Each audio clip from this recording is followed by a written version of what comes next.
नमस्ते बच्चों। आज हम जो सामने तुम्हें ये आकृति दिखाई दे रही है उसमें रेखीय युगल कोणों की जानकारी प्राप्त करेंगे। तो इसमें एक सरल रेखा है ए सी, ये सरल रेखा है और उसके मध्य में एक बिंदु है बी। तो बी बिंदु के कारण दो किरणें बनी है, दो विपरीत दिशा में जाने वाली किरणें। तो किरणों का नाम है किरण। दो किरणें हैं, पहली किरण है किरण बी ए और दूसरी किरण है किरण बी सी। तो अब ये यहाँ पर एक भुजा गई है जिसे हम सामान्य भुजा कहेंगे, भुजा या किरण बी डी। तो एक बीच में एक भुजा या किरण, मध्य से एक किरण हमने खींची है, इसका नाम है किरण बी डी। अब जैसे ये किरणें हैं तो यहाँ पर हम Kiran Kiran Kiran Kiran A B A, Kiran B C, Kiran B D, तो हम इन्हें यहाँ से लेकर यहाँ एक भुजा बन गई, तो इसको हम भुजा भी कहेंगे। भुजा, दो भुजाएं बनेंगी, भुजा बी ए और भुजा, दूसरी भुजा है भुजा बी सी। और ये किरण जो बी डी है उसका नाम हम रखेंगे भुजा बी डी। यानी हम दो प्रकार से इन्हें पुकार सकते हैं, किरण भी कह सकते हैं और भुजाएं भी। तो ये जो बी डी है वो सामान्य भुजा है दोनों में, और ये बी ए और बी सी विपरीत किरणें हैं। इसके बाद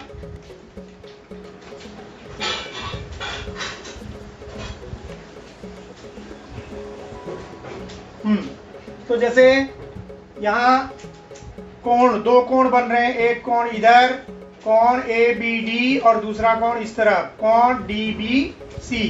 तो दो कोण बन रहे हैं। कौन से कोण बन रहे हैं? कोण, पहला कोण है कोण ए बी डी, दूसरा कोण है कोण डी बी सी। दो कोण बन रहे हैं और उसमें एक सामान्य भुजा है बी डी। तो सामान्य भुजा भी लिख सकते हैं हम लोग, सामान्य भुजा, भुजा बी डी, भुजा बी डी हो गई। अब इसके बाद दो भुजाएं, अब यहां से बी ए और बी सी दो भुजाएं बनी हैं, तो ये सामान्य भुजाएं नहीं है क्योंकि ये एक दूसरे के विपरीत दिशा में जा रही हैं। तो ये इसमें लिखेंगे सामान्य भुजा बी डी हो गई। और सामान्य भुजा या असामान्य भुजा, सामान्य भुजा नहीं, सामान्य भुजा नहीं है। कौन सी है नहीं है सामान्य भुजा? पहला है भुजा बी ए, यहां से करेंगे बी ए और बी सी, भुजा बी ए और भुजा बी सी।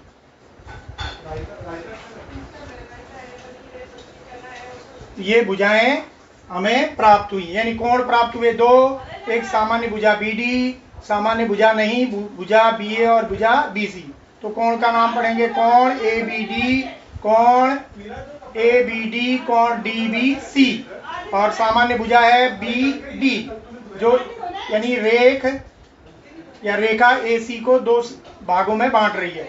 तो सामान्य भुजा बी डी हो गई। और सामान्य भुजाएं नहीं है, अब यहाँ से ये दो भुजाएं बन गई हैं, भुजा बी ए और भुजा बी सी। भुजा बी ए और भुजा बी सी ये सामान्य भुजा नहीं है क्योंकि एक दूसरे की विपरीत दिशा में है, यानी विपरीत किरणें भी कह सकते हैं इनको। क्या कहेंगे? विपरीत किरणें या विपरीत भुजाएं। इसके बाद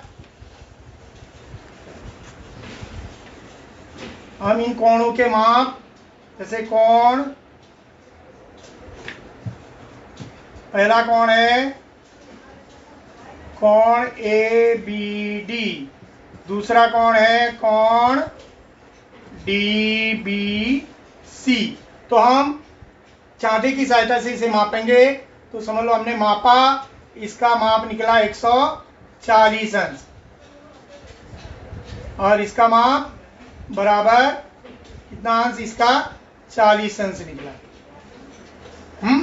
तो अब हम इनको जोड़ेंगे, इसलिए कोण ABD धन कोण DBC बराबर 140 धन 40 बराबर 180। तो यहाँ पर देखो ये रेखीय युगल कोण जो एक ही रेखा में स्थित कोण है, तो इनके मापों का योगफल कितना आया, 180। तो इससे हमें क्या ज्ञात होता है कि रैखिक युगल कोणों के मापों का योगफल 180 होता है। तो यहां लिखेंगे, इसलिए रेखीय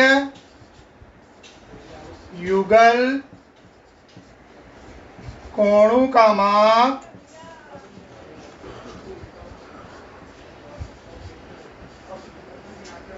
180 अंश होता है।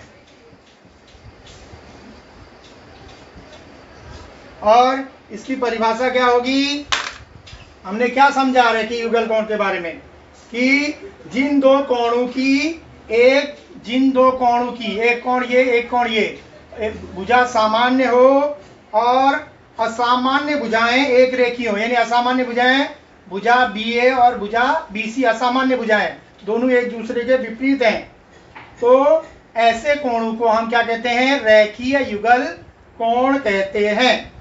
और रेखीय युगल कोण संपूरक कोण भी होते हैं। रेखीय युगल कोण संपूरक कोण भी होते हैं। पहले तुमने पढ़ा है कि संपूरक कोणों के मापों का योगफल 180 अंश होता है, तो रेखीय युगल कोण संपूरक कोण भी होते हैं। और रेखीय युगल कोण संपूरक कोण होते हैं, लेकिन प्रत्येक संपूरक कोण रेखीय युगल कोण नहीं हो सकते, क्योंकि वो अलग अलग भी हो सकते हैं। ये तो एक ही रेखा में स्थित है, लेकिन समझ लो इसको हमने अलग कर दिया, इसको अलग कर दिया, तो एक भुजा वहां सामान्य होनी चाहिए, तो दोनों की भुजाएं अलग अलग हो गई, तो वो कोण संपूरक कोण नहीं होंगे। और इसे हम संलग्न कोण भी कहते हैं, एक दूसरे से लगे हुए कोण, संलग्न कोण, यानी DBC और DBA या ABD क्या है, संलग्न कोण भी हैं, संपूरक कोण भी हैं और रेखीय युगल कोण भी हैं। तो ये जानकारी हमने आज प्राप्त की। धन्यवाद।